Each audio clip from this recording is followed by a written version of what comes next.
Hi everyone, hope you're having a wonderful week. Welcome to your week 2 overview video. And likely for all of for each week, every time we open up a new week, I will record an overview video. And most of the time this overview video is going to accomplish two things. It's going to hopefully both summarize a little bit of the content from the previous week, especially some of the themes I have seen on the discussion boards, and then also introduce you to the upcoming material for the upcoming week.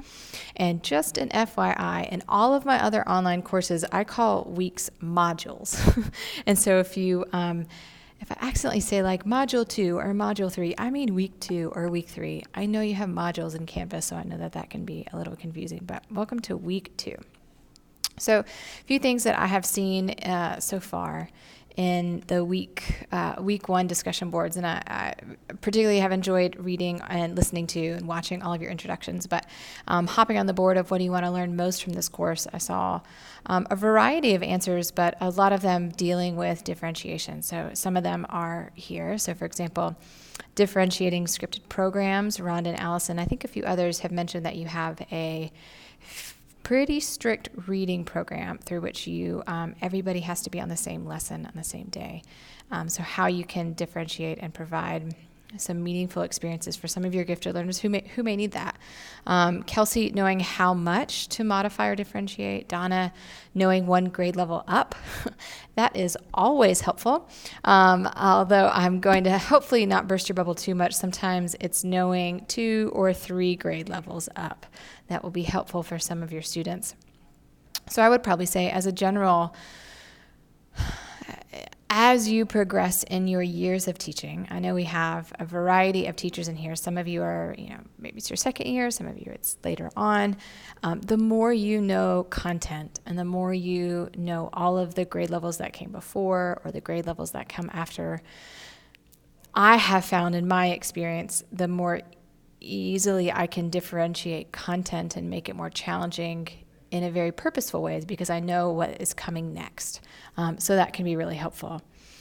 Lauren talked about challenging gifted learners, and then both Adrian and Elizabeth had a theme of kind of having a tool bank of a variety of methods since all children are different.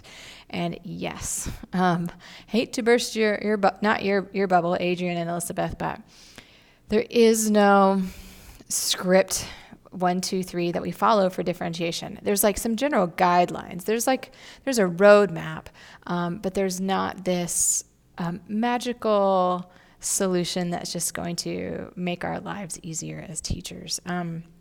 Some of you have mentioned, and I think someone on this, yes, Linda, how to make lessons more challenging without creating a totally different lesson that would overload students.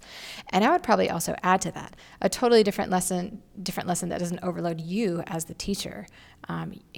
Differentiating, it takes a lot of time, but there are some tools, some skeletons, so to say, that you can use, frameworks that you can apply to certain lessons that will, once you are well practiced in them, they will just become easier. I mean, think back to your first year of teaching certain lessons. It was like everything was new, everything was really loud in your mind.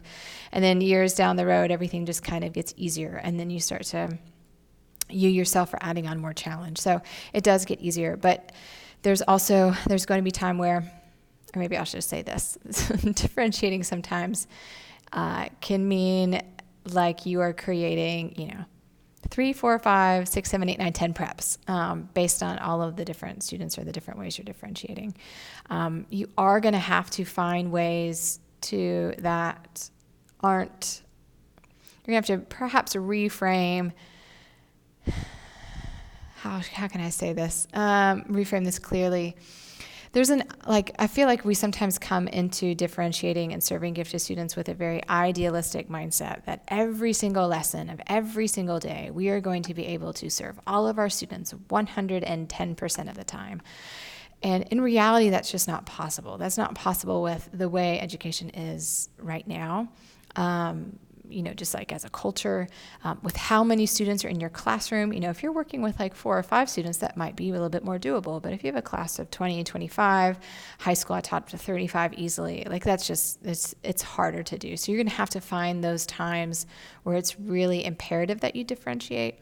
where it's really influential and really effective. And being patient with yourself, that it's little bits at a time. It's, maybe this year I differentiate these handful of lessons or have differentiation tools ready for these handful of lessons. And the next year I've got those in my bank. I might just tweak them, but the next year I add a few more. So that's another way. I hope that's encouraging, because at first it's going to feel as if it's really like it's a lot. But you do the best that you can when you can. Lisa talked about how there's the challenge of heterogeneous classes, especially when you also have like a resource classroom where you have all different levels. That is challenging. How to extend across curricula, and even talking about social and emotional growth with Sarah. So I'm excited to help perhaps not even answer some of these questions for you, although I think they will be somewhat answered in the content, but ultimately it's going to be your responsibility to tailor some of this information in this course specifically to your classroom, specifically to your content area, and specifically to your strengths as a teacher as to what works for you and what doesn't. So week 2 overview, here are some of your tasks. In your textbook, you're to read chapters 5 and 8. Not 5, 6, 7, 8, just 5 and 8, and pages 165 to 176. There's also a video lecture that's there in the module Preparing for Differentiation, and that's a video lecture that Dr. Crowder recorded. So you will listen to her lovely voice as she talks about differentiation. And then there's a page of resources for differentiating, and this is just a very beginner resource. You'll review Tomlinson's approach to differentiation, which is kind of the framework for differentiation, which we will go by. I like it. It's pretty clear, and it's something that even just having there's like a graphical representation of it, even just like printing it out and putting it like by your desk or wherever you lesson plan will just be a nice reminder of, oh yeah, here are some structured ways that I can differentiate. And then there's an activity about getting to know the Da Vinci Academy, and that is an academy in Gainesville, Georgia, in Hall County. So your assignments, there's really one formal assignment, and that's your week 2 discussion, integrating the content, and that builds on some of the resources that are above, but also the activity of getting to know the Da Vinci Academy. And then you're going to review the competition and special programs review assignment. Now that's not coming up, that's not due until week 4, but what you're going to do is sign up for the competition or the special program which you would like to review. And the steps and procedures of how to do that are all in the module. So the competitions and special programs review guidelines, that's located in your assignment guidelines module. That's a document, a several page document that starts to look like that. At the bottom of the document, it's going to have the list of all the different competitions and special programs from which you can choose from to review.